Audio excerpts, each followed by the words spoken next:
is Andrea and I'm creating a series of videos sharing my experience volunteering across the world in 13 countries for the past 2 years. In this video I'm going to talk about some of the different types of hosts that you can find in a volunteering platform that I use, Worldpackers, but it's part of a much bigger playlist with a lot more information about volunteering, what you can expect, and some stories from my experiences as well.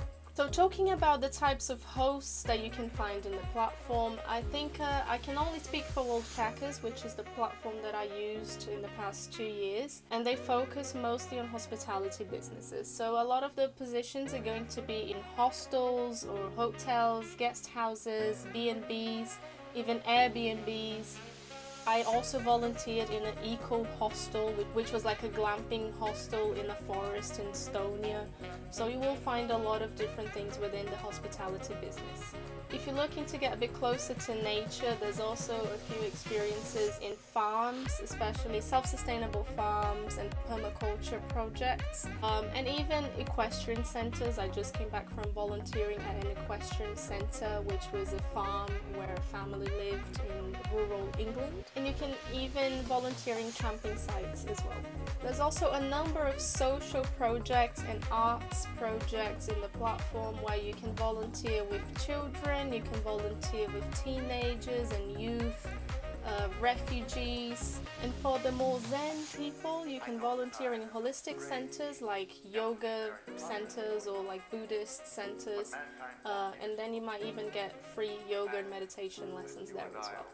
Finally, another type of host that you will find on the platform are the homestays. So a lot of families sign up to the platform to have travelers come in just to exchange cultures or learn a language or even take care of their kids.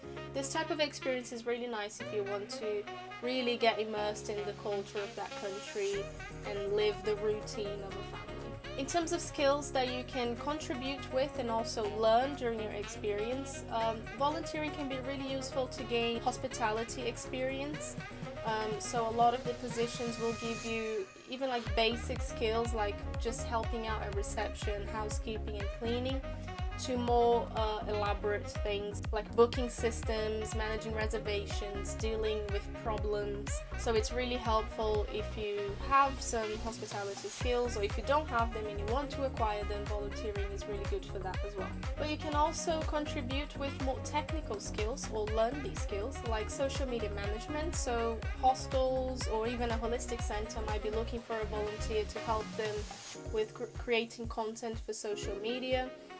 They can also have photographers and video makers to help with that as well. This also goes for graphic designers and even web developers. In one of my experiences, I helped a hotel in Lebanon to build a website.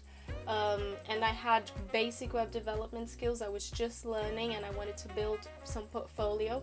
So I explained this to the host and he was okay with that. So I was sort of learning on the go and I managed to create a beautiful website for him with a booking system that really helped him increase his bookings and also helped me to have a portfolio of web design.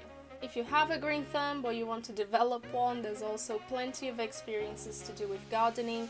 I did a volunteer experience in France where I was living in a self-sustainable farm and helping them transplanting some plants from the greenhouse to the soil. I had no previous experience with gardening, I know nothing about plants, but in that experience we were kind of helping each other, sharing some knowledge, and I actually learned skills that I'm going to take for life. Another similar experience was when I helped in the kitchen of an eco hostel in the forest in Estonia. I don't have particularly good cooking skills, but they took me in, they taught me a lot about professional cooking, they taught me a lot of recipes, and this is something that some of the recipes I still make them in my travels. So it's really things that you're going to take for the rest of your life. My latest experience was in an equestrian center looking after horses. So in your volunteering experiences, you can also look after animals. I had no previous experience as usual, but the host was very patient to teach me everything I needed to know. And you can also volunteer with dogs as well, rescued dogs, like NGOs that take in dogs from the street, or cats and things like that. If you like animals, these type of experiences are going to be really good for you. If you speak a lot of languages, or if you speak fluent English, you will also find positions needing language teachers. So you can teach a language in a language cafe or in a language school. It can be also part of a social project, so you can teach kids. So this is really good to give something back to a community, but also to gain some professional experience in teaching. That's it from me, guys. So if you have any questions about the video, please leave them below in the comments. I strongly suggest you watch the other videos in this playlist, because there's plenty more information about volunteering, about Worldpackers, and about living as a nomad. And if you're ready to sign up to Worldpackers, the website is below.